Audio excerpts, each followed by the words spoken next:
Le Centre africain pour le contrôle et la prévention des maladies CDC poursuit son action auprès des États pour accompagner leurs efforts dans la lutte contre le coronavirus. Les données sur la pandémie en date du 6 septembre révèlent que le continent abrite déjà plus de 1 200 000 cas de maladie, soit 5% des cas d'infection au niveau mondial. Malgré une augmentation du taux de dépistage, le CDC prescrit toujours plus de vigilance.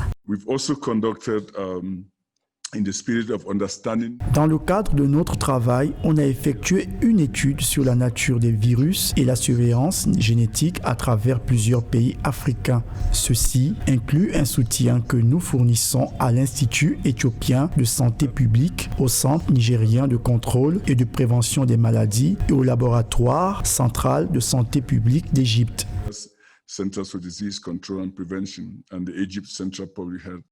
Cette nouvelle immersion dans les systèmes de santé en Afrique interpelle le Centre africain pour le contrôle et la prévention des maladies sur la nécessité pour le continent de développer son industrie pharmaceutique. Les difficultés observées dans la prise en charge des malades du coronavirus découlent de la faible capacité de dépistage, l'insuffisance et même l'absence des médicaments dont le vaccin et la rareté des équipements médicaux en général.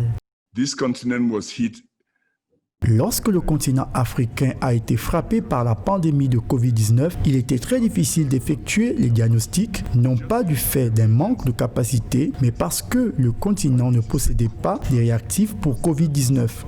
À cet effet, le continent devrait investir davantage dans la fabrication locale. Il est impossible qu'un continent de plus de 1,2 milliard d'habitants dépende entièrement de l'extérieur pour sa production en médicaments. Cela doit changer.